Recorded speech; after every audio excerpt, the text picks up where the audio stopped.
Oratory returns here, you'll find them on your seats. Inside you'll see all our speakers for this evening.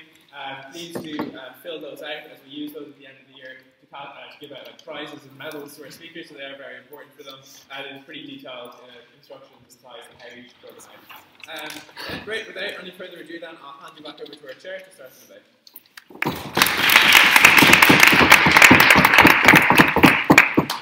The question before the House this evening is, this House regrets allies and pride, and I should now like to call upon Lorna Staines to propose the motion.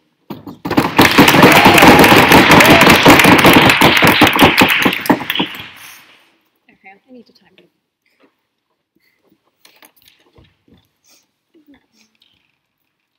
Can I borrow some time on my phone switch? Thank you. Okay, so I want to start out by being real clear about what the history of the Pride Parade is. So it is 1969 in the US. It is still completely legal to arrest and detain people for being LGBT. If you are trans or non-binary or in any way gender fluid, you are legally allowed to be detained and held in mental institutions against your will because it's considered a psychological disorder and something that is simply wrong within you. Police brutality is exceptionally common, particularly against the areas particularly against bars and clubs where LGBT people are known to go. The Stonewall Inn was an example in Manhattan of the bar. The police decided to go in that day and approach the police officer to rough them up. It was designed to humiliate them, to ensure that their families knew, to ensure their employers knew, and the assumption was to remind them they are not normal, that you are not part of our society, and we want you out. Except something different happened that time. People fought back and rioted. That led to a 4-day set of riots against the police for people, culminating in a march that happened through New York of people for the first time ever openly defying the laws that put them in danger by saying, I am openly out, I am proud, I am here, and I am not leaving where you were saying to me. That is still the date we use for the Pride Parade. It is still about that. It's not simply about celebrating how we're politically doing. It is saying that we exist and you cannot not see us. That is why I think it is analogous to when you have, like, saying we should talk about all the white people who helped black people in Black History Month. Pride is not about saying, isn't it nice how we are doing? It is about saying we exist, we are proud of who we are, and we're not changing that. To that point, I'm willing to concede that there are going to be specific groups who may be harmed, so people who would like to go as allies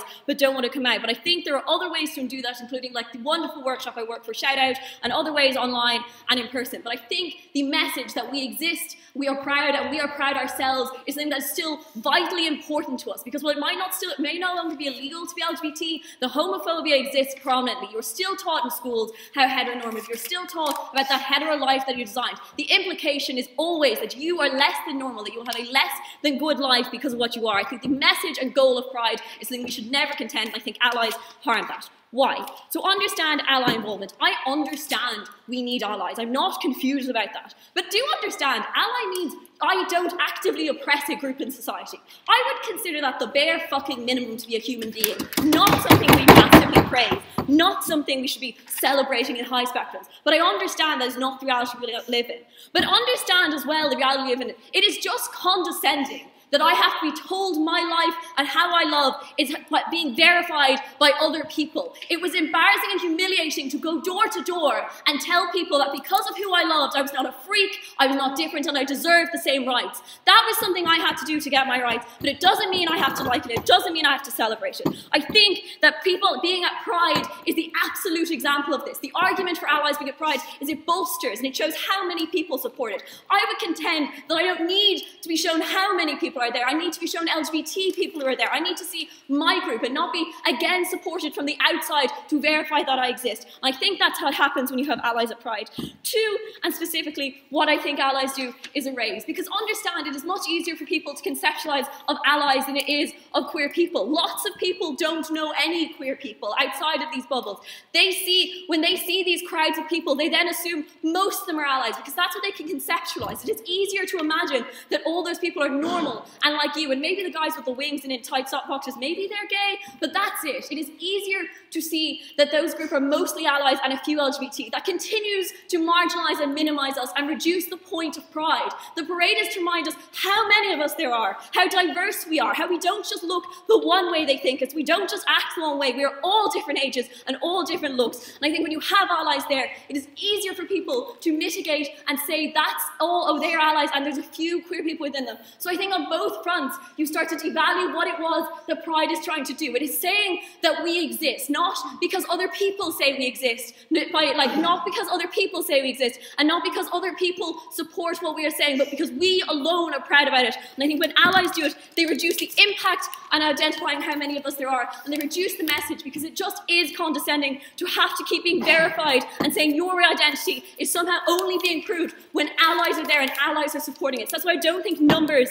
is the big contention of this. I think it is what we are showing as a group, that we are reminding them we are still here and it is us, no different. Secondly, LGBT and Pride. I think it is relatively implicit in the name what Pride is trying to do. It is building self-confidence and being proud about who you are and who you love. It is telling you that you are not alone for who you are, because understand, there's an incredible amount of people who are still very unhappy and very ashamed of being queer. There's also a lot of people who are very unhappy and very ashamed and made to feel like they should be those things in this.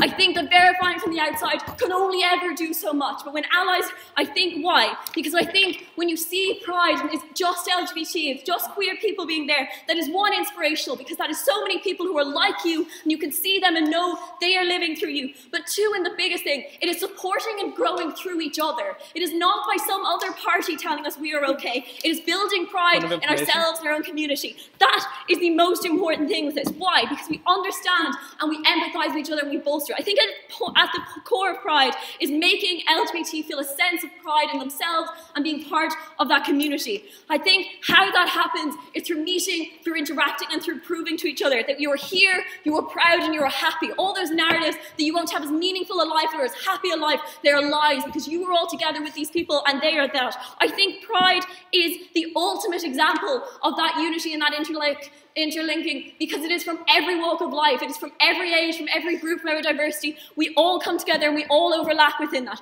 And when it is just us together marching and saying we are proud, it is not getting a verification from another group.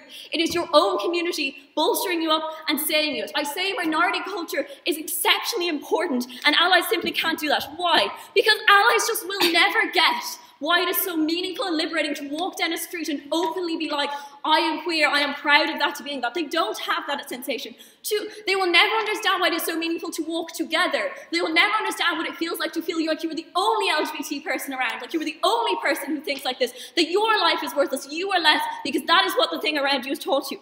I think that they will never understand why. I think it is most meaningful when we are making ourselves happy and ourselves proud by what is happening. We are bolstering within ourselves, and that was what happened in 1969, was queer people united together and said, we are not ashamed anymore, and we go against your heteronormativity, and we are still happy and we are still proud.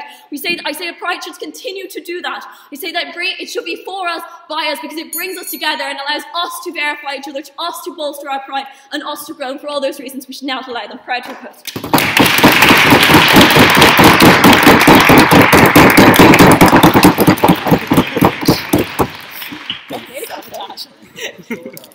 I now call on Will Worrell in opposition. Thanks.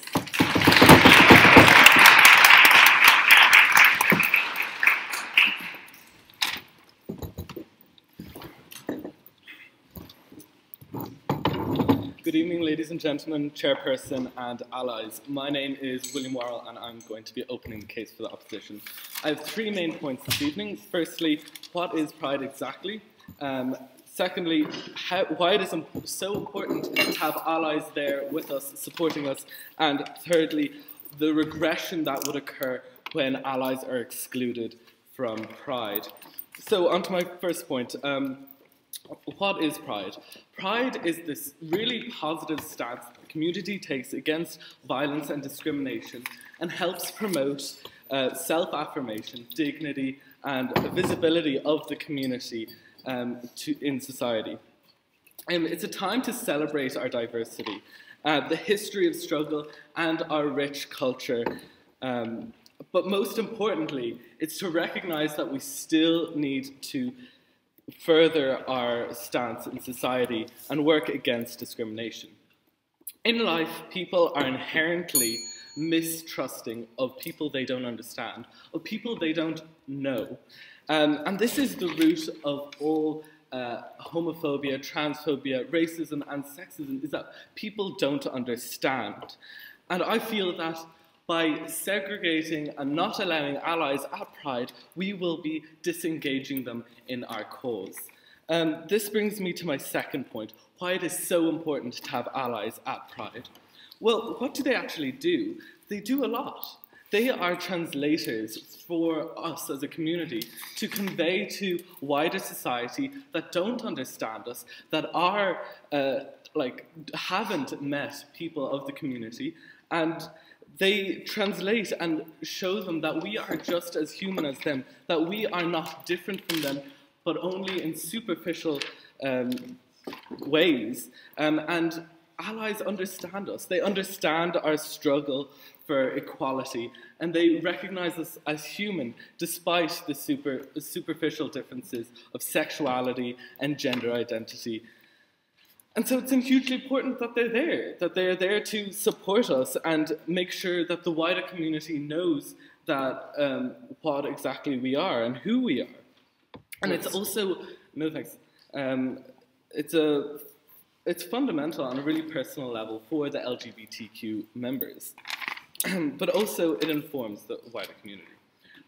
By including allies, they remain informed, and as well, they are a reputable source. They have the information and then can pass that on to people who aren't mistrusting of them because they are similar to them. People often don't engage with LGBT people because they are different and because they don't know how to approach them. And if you get allies on board who can approach them because they are the same as a wider community, they can effectively educate them. Which leads me on to my final point, the regression that is caused by exclusion of allies at Pride. So basically, excluding allies from Pride would have multiple downstream effects that are really detrimental to the LGBT community. I'm just going to mention a couple, as there are so many negative outcomes that can occur. So firstly, if we do exclude allies, how this would affect the insecure, questioning kid who's like in the middle of puberty, and then also how this would also affect the wider community. So if we, no thank you. So if we didn't allow allies at Pride, it would send a clear message to kids, right? It would tell them that, you know, your family isn't welcome, your friends aren't welcome. You have to choose between having your heteronormative friends and family or indulging in this rich cultural life, I guess. And this is really isolating. It's like making this huge choice that kids don't want to have to make at a young age. And also, it's really detrimental and isolating, and it's awful for the mental health. I'm sure many people here have found the awful feeling of being alone. And I think by disallowing allies, this would just increase this feeling for kids. With Allies at Pride, it offers hope of acceptance for kids and youth by their family and by the wider community, and not having to hide, and also creates this experience visibly in the community. If allies were excluded from Pride, we would also be essentially discriminating against heterosexual people, which is kind of hypocritical considering we're like always talking about equality. We're always talking about acceptance of people no matter what their background. No, thank you. And yeah, so as a result, this would break down communication between the LGBT community and fester resentment in our allies who feel excluded from our lives. So as a result, when communication breaks down, you know, ignorance and fear would then grow. And ultimately, in the minds of the layman, it would allow and justify discrimination against us, which is kind of ridiculous considering that we are really fighting for equality and we're basically shooting ourselves in the foot. So, yes. Our understanding of Pride is as a marketed, sold thing that is given to people, both queer and straight, as a marketed opportunity to engage with this culture. For us to let it become that, rather than something of protest, sanitizes it and leaves out the most marginalized queer people because they are not something that can easily be sold to the allies that I do not care about in this debate. Cool.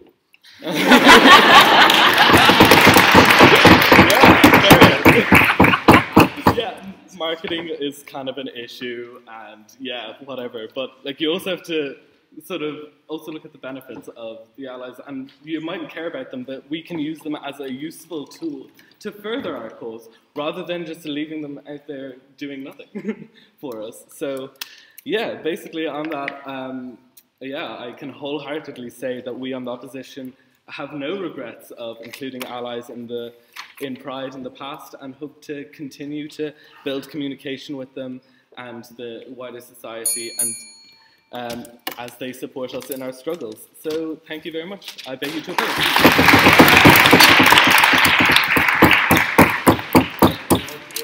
I call upon Samuel Riggs to speak.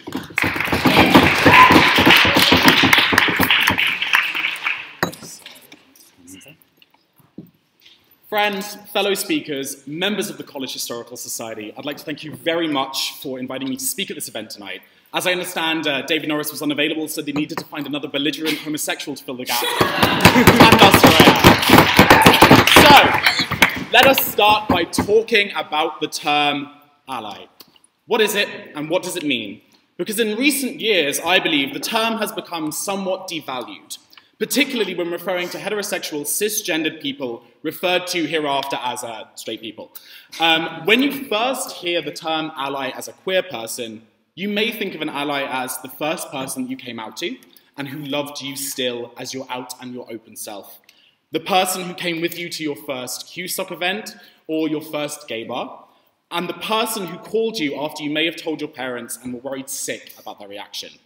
And these are valid definitions. However, as it stands, we are beginning to broaden the term ally in this post-marriage referendum world. And as more and more people identify as allies to the LGBT community, we need to begin to regulate and examine what we expect of these people who want to act as our de facto ambassadors, or translators, as the opposition stated, to the straight community. And we need to hold them to a similar standard that we set ourselves. We need to stop accepting that the bare minimum of LGBTQ knowledge is enough in our first world society anymore. I personally believe, and I think that you should believe too, that there is no such thing as a passive ally. It is no longer good enough to say, I love the gays, come to our clubs for a dance and a little bit of a gawk, and slap on a bit of rainbow paint on Pride Day. It is no longer good enough to say, I don't see someone's sexuality, I just see a person. That's a cop-out. That is you saying, I don't have a problem with gays, and I am choosing to stay blind to the problems of the larger LGBT community. Chances are, I won't challenge anyone who does wish harm on them, I won't challenge anyone who uses offensive language, and I won't step in if I see an injustice against a queer person who isn't immediately a friend of mine. Active allies, true allies, are people who understand the history of the LGBTQ community and are outraged at the continued injustices it faces in society. Real allies are people who acknowledge the diversity and ever-expanding evolution of queer people. And finally, allies are people who know when it is not about them. Since the beginnings of the Pride at Stonewall, it has been an event that is about the LGBTQ community, with an emphasis, by the way, on the T and the Q, because they are aggravatingly left out of history's retelling of that tale. And while Pride is so much fun to join in with, it ultimately remains about us. This is the one week of the year when we feel safe enough to unashamedly and totally be ourselves. We are surrounded by other queer people. We are given the green light to enjoy ourselves, to hold our partners' hands, and represent on a global scale our sexualities and genders that make us so great and diverse and increasingly important in a society that seeks to homogenize culture and tradition. So when we have straight people coming up to us when we're expressing our affection for our partner, or anyone really, you know how Pride goes, asking to take photos, questioning us about our gender identity that we may not even understand ourselves. Point of information. Sit down. Barging into our safe spaces because they want to feel included. Snatching the mic of us to remind us what a good ally they are. When we have people using our celebration with all of its incredible history as an overt political statement against hatred, as an excuse to, go out and get hammered and have a good time. A little bit insulting. And I personally am sick of it. If you're sitting in the audience right now, by the way, as an ally, saying to yourself, hey, screw this guy, who is he to define what an ally is? Who is he to set the precedents? I answer to you, I'm a member of the queer community. It is up to us to set the precedents from what we expect of you, before you try and impose yourself on our communities and spaces and insist that the A in LGBTQIA stands for ally, which it doesn't. It's asexual or aromantic or ace. In this first world, predominantly white, cis, hetero-patriarchal society that we inhabit, I know that it's probably difficult to understand the concept of someone not immediately listening and legitimizing whatever opinion it is you have when you speak, if you're not a minority. Unless, of course, you're in person with a womb, currently embroiled in the repeal debate, and literally have people telling you what you can do, can and can't do with your bodies. But you need to listen to us when we say, step it up. Be a better ally, and prove yourself as a better ally before we welcome you with open arms to our Pride celebrations. And if you are in the audience as a queer person saying the same, questioning these criteria as being too harsh, I ask that you raise your standards. Yes, your friends are probably allies in the making, but do they know about Stonewall? Do they know where the word faggot comes from? Do they understand trans, non-binary, and genderqueer identities? Do they know when the next big development in LGBTQ rights is coming? And are they willing to campaign for it as hard as they did for marriage equality? And if you don't, it's important to raise your standards for yourself as well. I recognize my privilege within society as a white gay male. I am the clean-cut and largely accepted face of the LGBTQ community, the least likely to die and the most likely to be understood and accepted. But recognizing that is the first step. Then going about to make sure everyone else on the same level as I am, and ultimately on the same level as everyone else within our society to set the standard and make sure that we know what we're talking about before we try and educate others. If your straight friends don't know about this and they want to be invited to the party, then they need to get out and learn. And then they need to put that learning into practice. It's not good enough to challenge injustice to people you know and love. You need to make an integral part of who you are, because the queer community have been doing it for years. So, in summation, do I regret allies at Pride? No, I don't. But what I do regret is that we, as a community and as a society at large, have propagated the idea that to be called an ally, all you have to do is achieve the lowest common denominator of not being a shithead. Because we are a minority grouping, it's assumed that any support we get is well received and that we should be wholeheartedly thankful for it. If you want to come to Pride, and you should want to come to Pride because it's amazing, then earn it. We are not being exclusive or segregating as the opposition would have you believe. Earn your spot in the parade amongst our wonderful diverse community. I put the challenge to you to earn it, and I will see you in 5 months' time in June. Please propose the motion. Thank you.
opposition.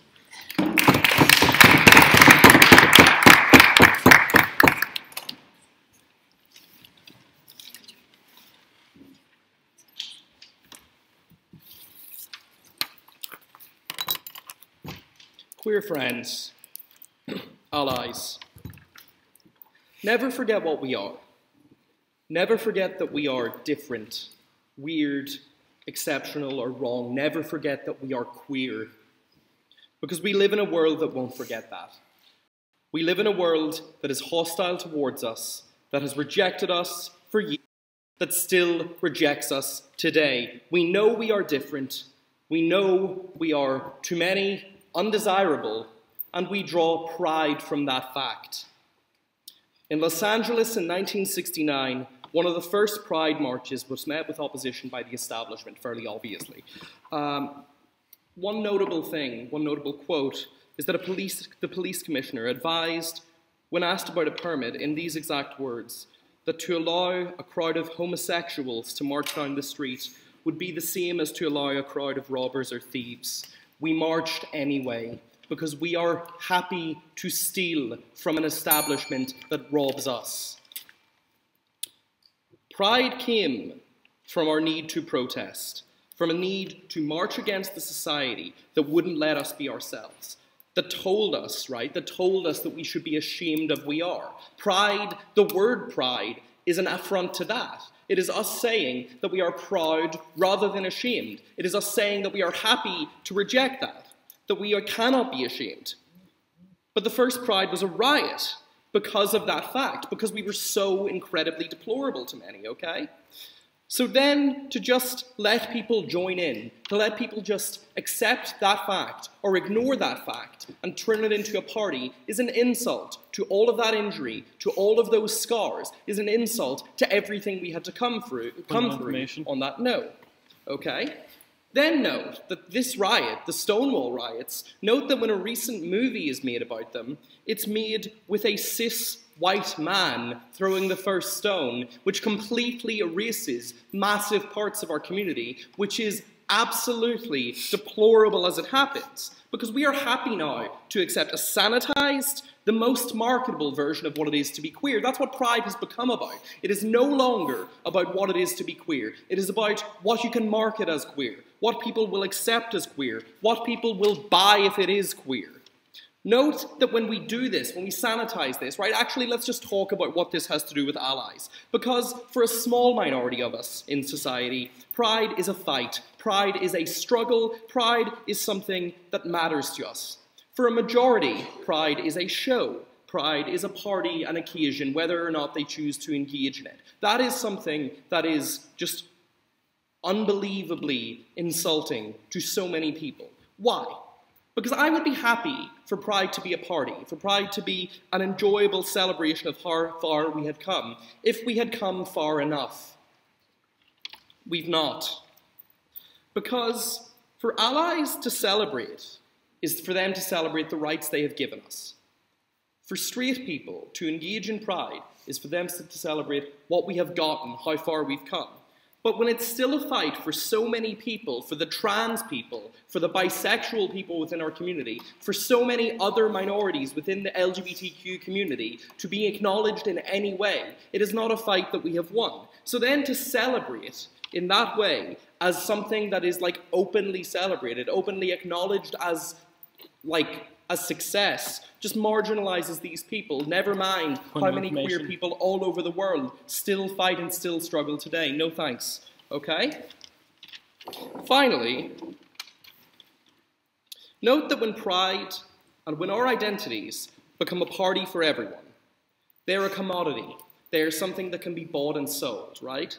You can see this when Absolute Vodka, when Oreo sponsored Pride, whenever they put like rainbow-coloured everything everywhere as a way to sell more biscuits, as a way to sell more vodka, rather than as any kind of meaningful influence or protest for our community. Katrina.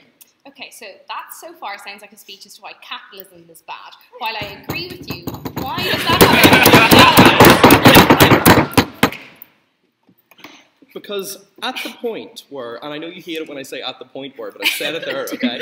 Right, when allies, when everyone that Pride is sold to now, or sold a kind of sanitized Pride that specifically only caters to what the most marketable version is. Whenever Pride is open to everyone, when it is something that is mainstream, it becomes something that does not fight that mainstream. It becomes something that we accept, that we acknowledge to be like a one fight, and it's not.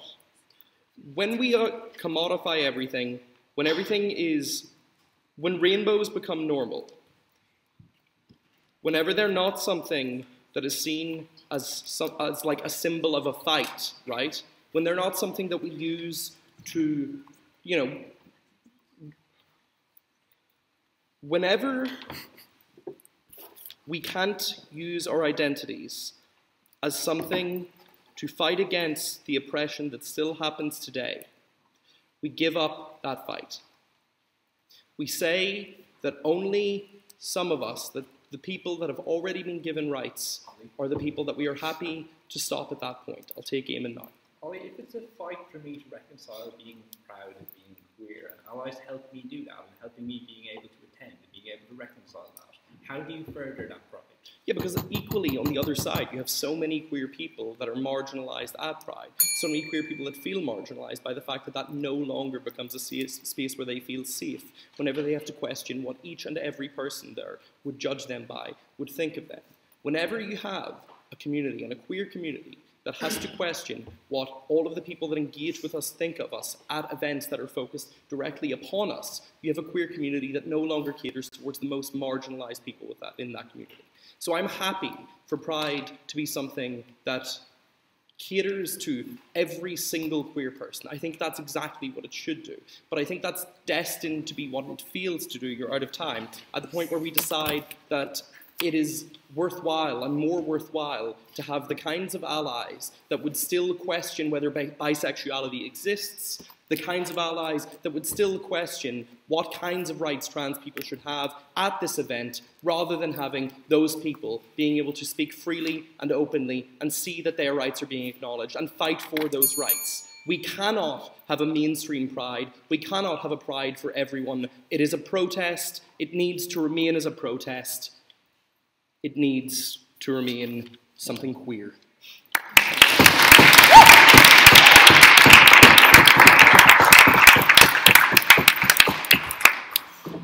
Thank you very much, Ollie. I would now like to call upon Meg Bear to speak in opposition.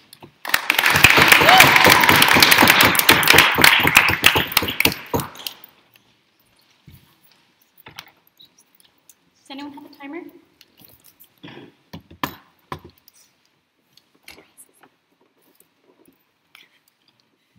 Cheers.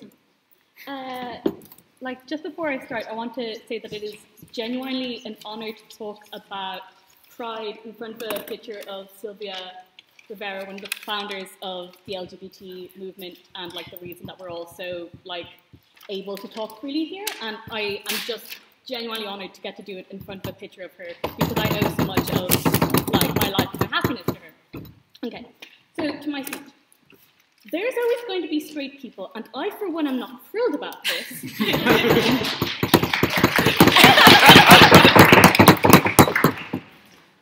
But it's a reality, like capitalism, that we have to live with for the time being. And so long as they're around, there's hopefully going to be a few of them that want to come to Pride, and there's always going to be a few of them that we want to come to Pride. And frankly, I think that's incredible and wonderful. And no matter what you think the ultimate goal of Pride is, speaking to as many people as possible can only help. You know, we've talked a lot about what Pride is. It's, with the partying, a political movement, community festival. Part of what makes Pride so special is that it's kind of like a moving target. It changes as we change and as we transform. And this makes it really difficult to decide what we should have and what we should reject. But ultimately, it should be based on what the community as a whole, what the consensus is, because that's the only way you can kind of get a grasp on such a moving target. And I feel like most gay people desperately want allies to be there, except for the anarcho-communist queers, which there are disproportionately, but still not a majority. If we want to tell people that we exist, they have to be there to, okay, there's lots of anarcho-communist queers, that's not the point. If we want to tell people that we exist, they have to be there to hear us. And, you know, it's like, oh, we're going to forget that, you know, all this comes from the fact that we were originally marginalized. I would say the fact that we have a parade, like literally every June until the end of time, some kids are going to ask their parents, why do the gay people get a parade and the straight people don't? And their parents are going to have to sit down and say, well, listen, we used to be really shitty to gay people, and it's going to be an awkward conversation for everyone. Okay, so I'm going to talk to you mostly on two things. Firstly, I'm like just getting started. Mostly the people who this can help, and the potential dangers of cis-hets. Okay, so one of the most important futures that I envision for allies at Pride is I really want cis straight parents to bring their gender non-conforming children and their trans children to Pride so their child can see that they're not alone. These are not people that could go to Pride, you know, these are not, you know, oh, you know, you can go by yourself or you can go with queer friends. If you're 11, there's a good chance that you know you're trans and non-conforming. You'd want your parents there because ultimately your parents are going to be on that journey with you if you're pre-pubescent. They're going to, you know, a lot of your ability to come out at a young age is based on the support of your parents, okay? I think the parents of trans and gender non-conforming people are so important to this community, whether or not we want them there. Just to shut them out of Pride could do such potential harm to a group of people that we're already marginalizing so horribly, okay? I want people to bring their you know, kids who are straight or cis to their knowledge, just to say, I don't know what you're going to be when you're older, but just so you know, I'm definitely going to be okay with it no matter what. So even from the time the child is like 5 or 6, they know that this is okay, and they see queer families. Okay, if this is like diluting it or whatever, I honestly think that letting, you know, the queers of the future have an easier life is kind of worth the queers now having to deal with drunk straight people. I'm willing to make that sacrifice, and I think you guys should make that sacrifice. I'm not going to take you because you look like you know what you're talking about. That's my rule, okay? As Sinead put it, you know, people who haven't come out yet to their friends want to be able to go, justifying their presence as an ally. And for plenty of people, being an ally is like a legitimate stage in discerning their orientation. They think that they're an ally, and then it turns out that they're actually not an ally, but for a whole different reason. And I think that's incredible. And Lorna mentioned that, you know, there are programs like Shout Out and stuff that can help like bridge this gap. And I think these are incredible organizations, and I wish that I could have gotten involved with them.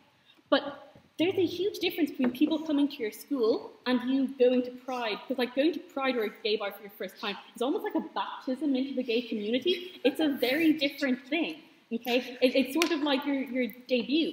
And it's important for a totally different reason, okay? So these are the people that Pride is for. They need it more than like all the people who, you know, I was trying to, they're like, the first person you came out to who was straight, and I was trying to count down the number of people I came out to in order, and I think it was like 14 or 15 people before I came out to someone who ended up being straight, like in the long term. Lots of us are like in this little queer bubble. Like, I am so privileged within the queer community, being like cis and like middle class and stuff. Pride is not really about me, and I'm happy to say that if there's drunk straight people pissing me off, like, sorry, forget that. Okay, because like, let's be perfectly honest, a no hets welcome stance is going to end up with a lot of queers we wanted Pride getting caught in the crossfire. Just because a couple look straight doesn't mean they're not, you know, queer. One of them could be bi, trans, intersex, or asexual. Brenda Howard, who was a person who took Pride from being riots to like a parade, was like bi and in a heterosexual relationship. Okay. And I don't believe for one second that regretting allies at Pride would not result in people being glared at best, or like have insults shouted at them at worst, okay? These are our brothers and our sisters, and they need our protection even if they look straight. like I said, did I hear it? No, okay. Like I said earlier, it is perfectly possible to have straight people pride who's actually queer. They might not even be act themselves, but we have a responsibility to make them feel as welcome as we would like to be. For the sake of our community, we have to act like every single person is Schrodinger's queer. You know, before we open the box, we don't know if they're straight or not, okay? So potential harms of cishet. Number one, with regards to sponsoring Pride and all that Ollie said, Ollie seemed to basically imply that capitalists are straight and everyone else is queer.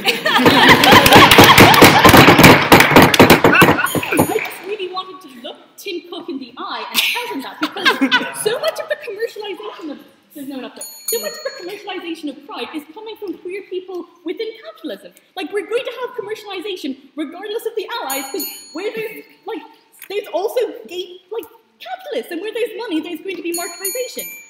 Okay? So here's the thing. If you've concerned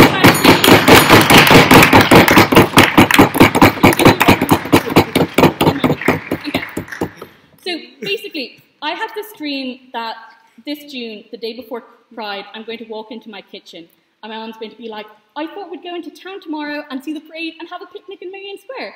And I'm going to say something like, I want to go with my friends though. And mom's going to be like, you can go with your friends after. I've already made potato salad.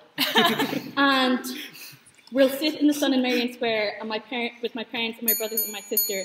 And my dad will call my sister by the correct pronouns. And my mum will point to every nice looking girl she says and tell me she looks like mag material. That's not going to happen though. Instead, me and my brother and my sister are all going to tell my parents separate lies and go in, and my dad's going to sit at home and keep making ignorant jokes about gay people, and my parents are going to ignore my sister's gender identity so completely that she came out to them and then went back to pretending to be a boy when she was at home. I, promised my parents wouldn't make it about them. I know in my heart that, if my parents thought the gays were rejecting them, they would reject us even more. And my parents are lovely, lovely people, but transphobia and homophobia has caused so much harm in my family, and I just want my parents to want to come to Pride. And if that is too low a bar for Lorna and Samuel, I'm really, really sorry to let you down, but my parents wanting to come to Pride is honestly the only bar that could ever matter to me, and I would never do anything to make my parents feel unwelcome there. And I think Sylvia Rivera would also want her parents to have been there as well. I'm so happy to oppose.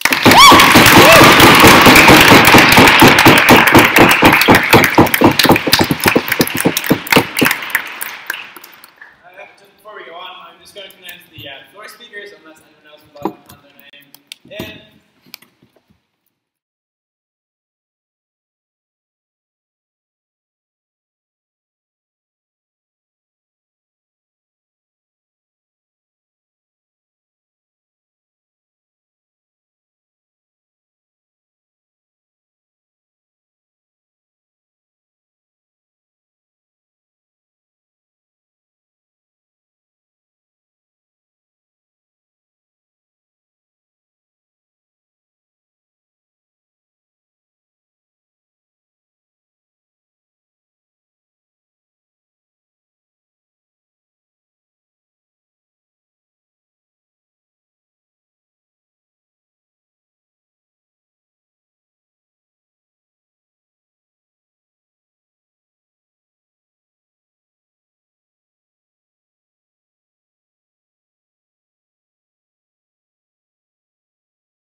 would like finally to call it opposition, Katrina Adrian.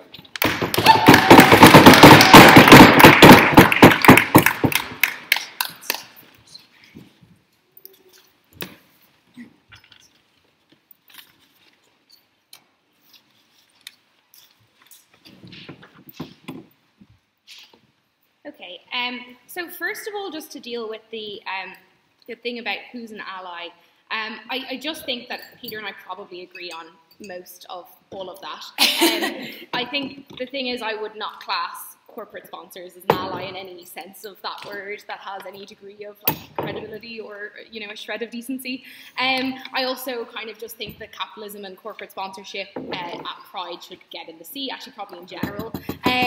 But if I actually just don't see any reason why, like, what started out as a riot has to be a thing with floats. I just don't see why that has to be a thing. At the point where for some reason it would just not happen otherwise, I think we can really examine who we're picking. And, like, obviously I still think, yes, you are right. There are probably still going to be real shady things that are, you know, glossed over with nice policies about, you know, how we help people socially or whatever, which is, like, corporate speak for, you know, think of us as nice, even if we're not.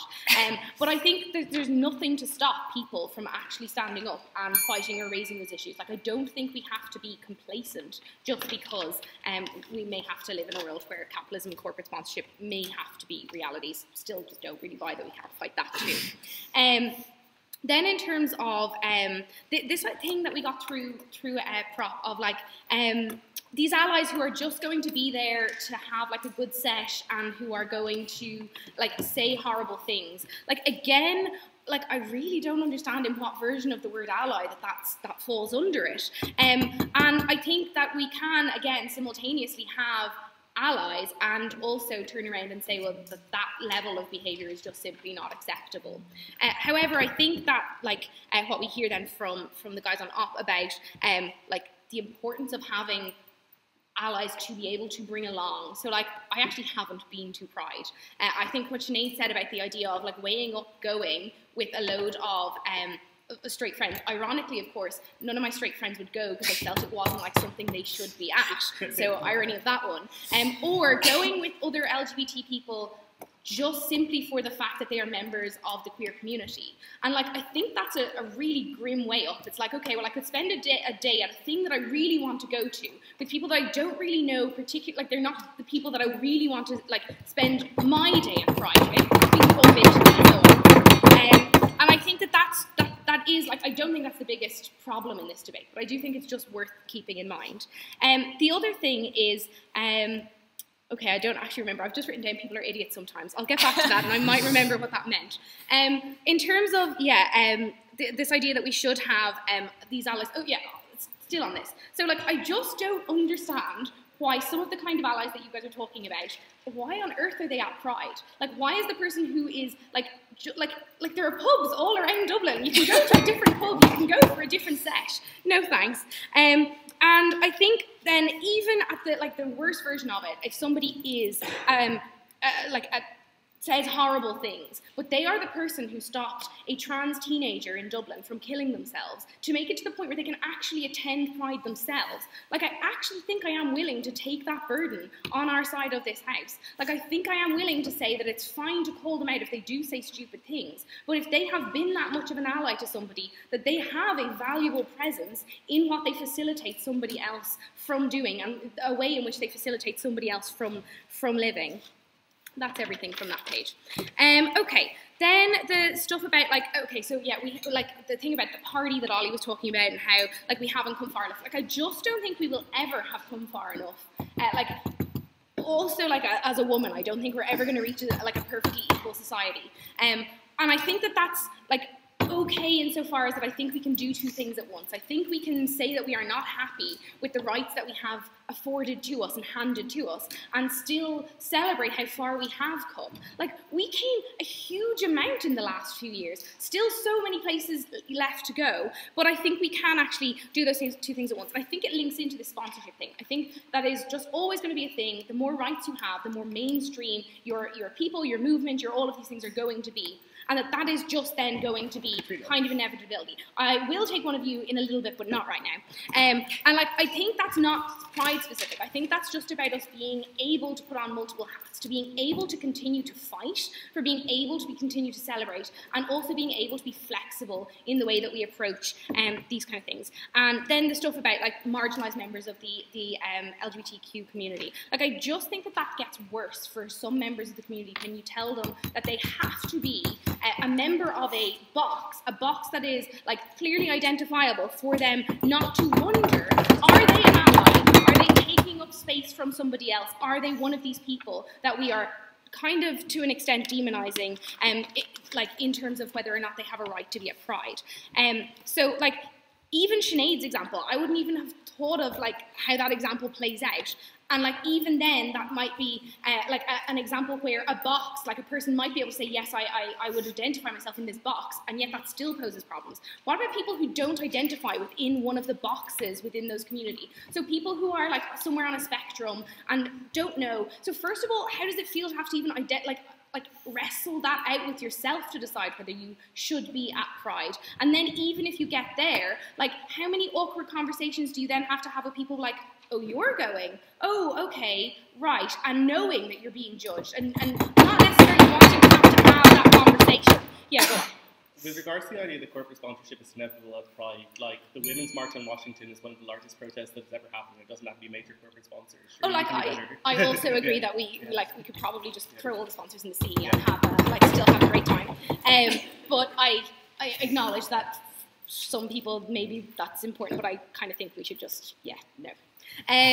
Okay, and then, so they're complex identities that some people have that they need to then end up thinking through. And then obviously you've got things that perhaps are less complex but also going to cause huge amounts of harm. So people who are like going to be, like Sinead even brought it up, like this idea of like comfort. So how comfortable are you going to be being at Pride, knowing that any member of Dublin or wherever your city is going to see you?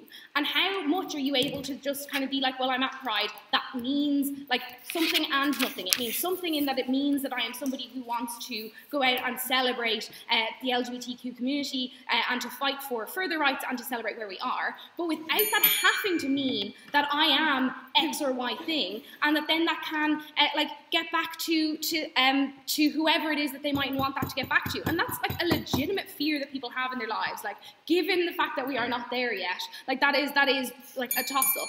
And I think we just need to respect the journeys that people are on. I also think I could have had a whole other 7 minutes on like why we actually do, because we're not there yet, need allies. Like, we do need their support. And there are generations of young LGBTQ people who sadly are going to grow up and be born into an Ireland where they are going to continue to need those allies. And I think it would be incredibly foolish to write them out of Pride and rehab it.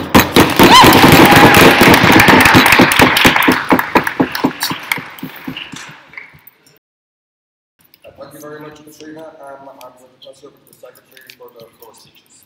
So our first floor speech of the evening was, everyone is out of the room for some reason, will be Jane on proposition.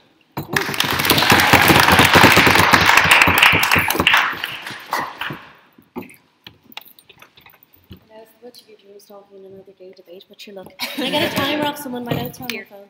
Thank you. Sorry that I'm going to talk against you now.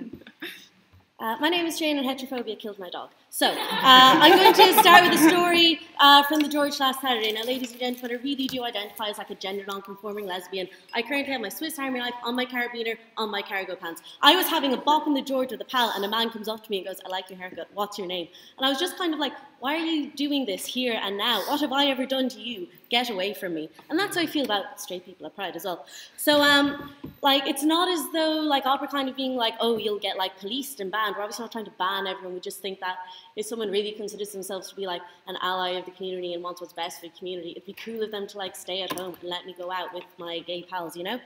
So yeah, Meg, in your point, you were like, what about parents accompanying LGBT minors to Pride? And I would say that's obviously, like, a sound thing to do, and thing. But facilitating an LGBT person going to... So basically, I don't want to wonder if someone at Pride is LGBT. I don't want to you know, look at someone who's gawking at me and be like, is she checking me out or does she think I'm a freak? You guys keep being like, you won't let bi people go to Pride. We're obviously going to let bi people go. Like, no one was ever suggesting not letting bi people go to Pride. If I see someone in a same-gender relationship, I kind of want to assume that they're bi as opposed to thinking that they're straight. I only have 4 minutes, I know. Because, you know, a lot of, like, my crew from the LGBT community will be familiar with that awkward chat that you've had with a straight person in a smoking area, and they're being like, oh, you're gay. Well, I'm an ally. Like, my friend came out in secondary school, and I wasn't even mean to him. And, like,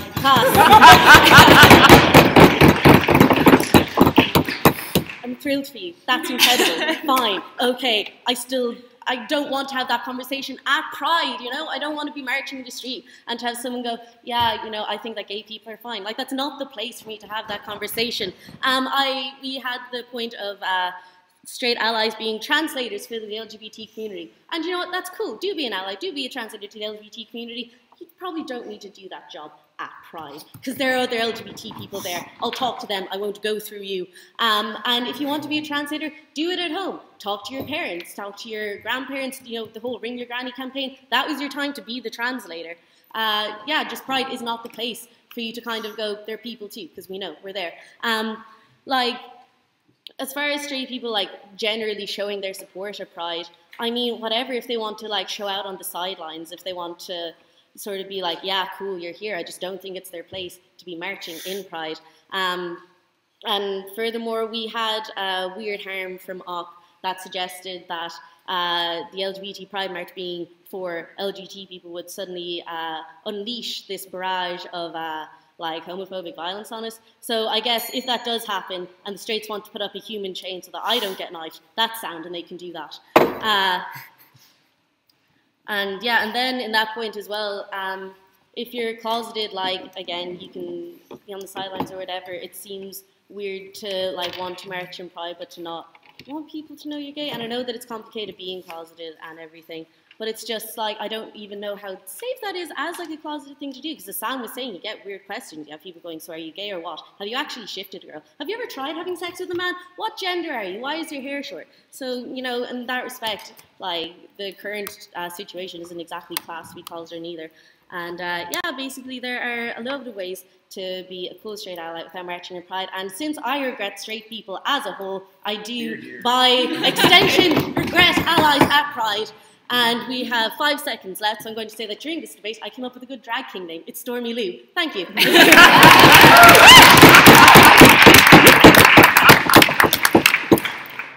Great. Our final speech of the evening then will be Felix on opposition.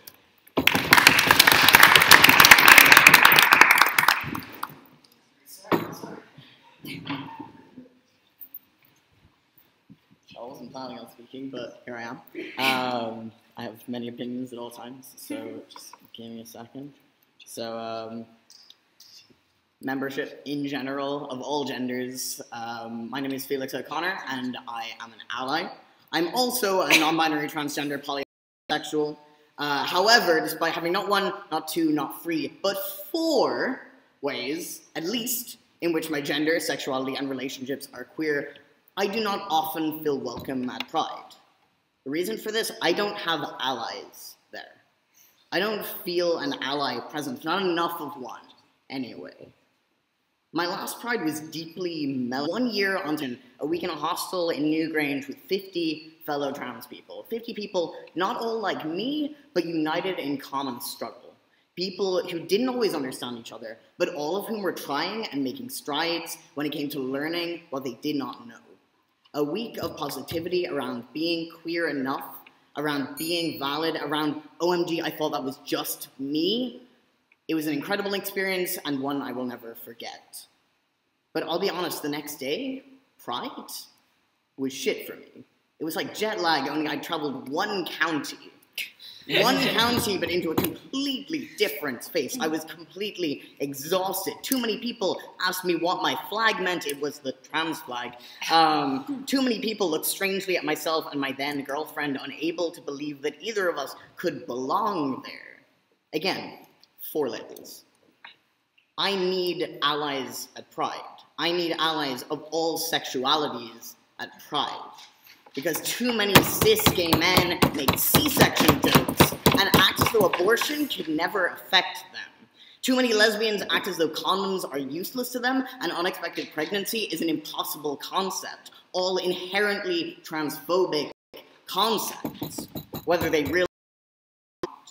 I need more allies at Pride because I do not feel welcome there. I need more allies at Pride because my friends feel unsafe. I need allies at Pride because it has been LG something something other. Too many letters. I hate having to remember things. I need allies at Pride because most of the time I don't see any. Thank you.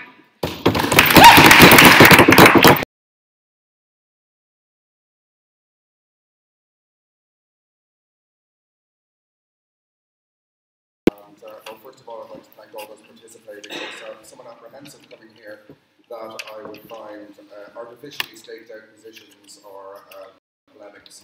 And I think that most people were able to bring sincerity to the discussion, which was excellent. Lorna, that you described allies being at Pride as being sort of condescending and somehow erasing the fact, the impact of our existence, and I just asked the question, does Pride not already accomplish visibility and community while embracing allies? I'm personally not available to this erasure. Definitely, especially in light of what Felix just says, I think that it could use tweaking, and we could all use our consciousness raised, but certainly it cannot be argued that Pride has not played a role in the furtherance of gay rights in Ireland, and our visibility at Pride is manifest. Will, you said Pride is a celebration of diversity and that we still need to work for equality and that segregation leads to failure to engage, and I think that's exactly right. I think that anything that seeks to hierarchize the value of a person based on their identity at something is missing the fundamental point of the struggle for equality and what Pride is. I mean, nobody mentioned the deeper principles. Samuel, you spoke about you want allies to know about Stonewall, you want them to know the history of our struggle. Well, yes, I would like them to know this too, but more importantly, I'd like them to draw the important underlying lesson. And those lessons can be mapped onto the struggle of racial minorities, onto the struggle of women to overcome the oppression of centuries. And it is those deeper philosophical principles that I would really like them to embrace.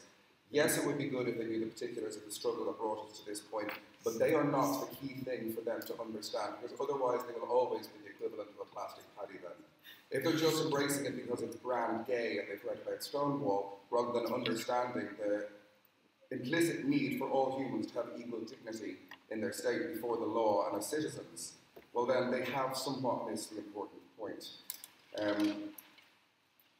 Peter, you did a wonderful polemic on the subject of corporate sponsorship, and you asked the question, why are we letting these people march with us? I never found myself in the position of defending capitalism before. It's a little bit strange, but I would like to draw attention to some of the consequences of corporate sponsorship that have gone completely unremarked here. In a lot of workplaces, that has been the venue for bullying, stigmatization, marginalization, depriving of career opportunities, the ruining of people's careers. It was, up until relatively recently, within the last 2 years, that teachers could legitimately be fired, denied promotions on the basis of their sexual orientation and gender identity. And this exists in private workplaces as well.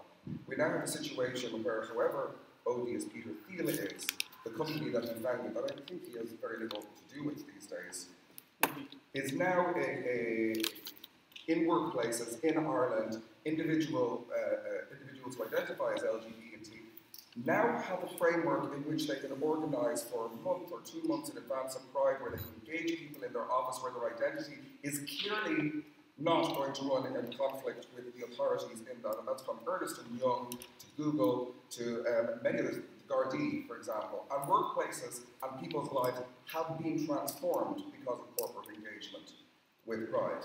Now, do I say that this mitigates the criticisms that have been levelled at these companies? No, I do not. But if we're talking about the real lived experience of LGBT people, that does need to be put on the scales. Katrina, you said corporate sponsors are not allies. Well, I think I might have made a point to somewhat counterbalance that. throw corporate sponsors into the sea. And I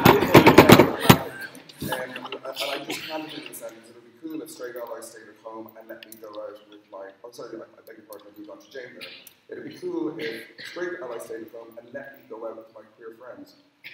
We're vulnerable to awkward questions and mistakes about our identity, mistaken assumptions about us, in all contexts by all people, and if you think that you're going to reduce social anxieties by eliminating a whole class of people, do you not think that's overkill in order to avoid awkward questions? And Felix, I just have to say, I think that yours was the most eloquent testimony of how far we still have to go. Pride is not one thing in one place at all times. It is a moving target, as one of the speakers said. And it was a protest movement started by a bunch of lesbian and drag queens in the 60s in Stonewall.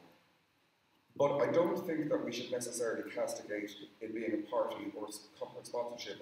If you're looking for a theme to bring people together, celebration is a really good one. Having colourful pageantry, having people being able to express themselves, creativity. Exhibitionism to a certain extent within certain parameters.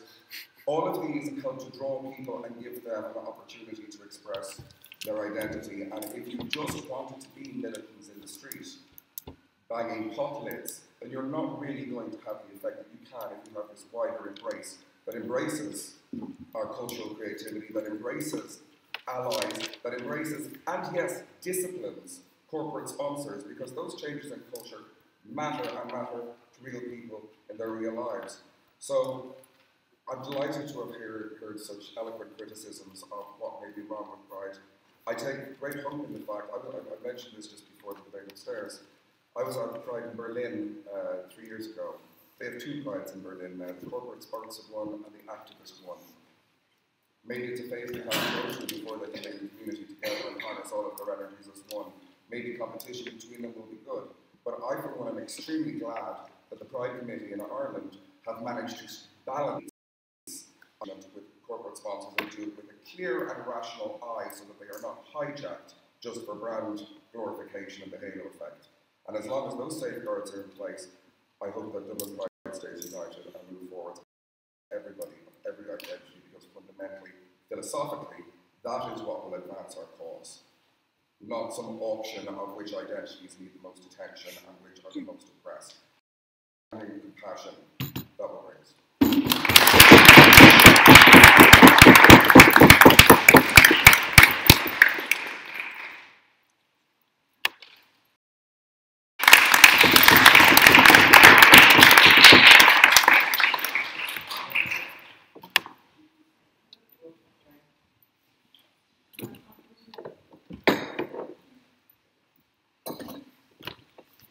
Hi everyone, thank you so much for a rousing and brilliant debate. I don't think there's one person here that I didn't agree with, so it made voting at the end very difficult.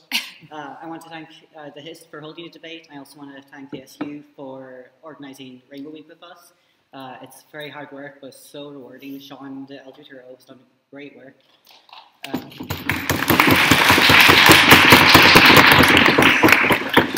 days into Rainbow Week now, so hopefully you've gone to lots of things. But there's 2 days to go, and there's so many events. So throughout Thursday and Friday, we have, I think, 5 or 6 closed spaces. Check it out online. We also have mocktails tomorrow, which is just making cocktails. It's a lot of fun. Get drunk. After that, there's Gay CR at the same time in halls for first years to get ready, pre-drink, have fun, have lots of glitter on their face. With promo after. We also have the LGBTQ history event on Friday with Tony Walsh, which is a great lead-on from this for any allies or queer people who want to learn more about the queer history and how to get involved with future campaigns. And something else, I'm sure I'm forgetting something, but thanks so much for coming and the rest of our events.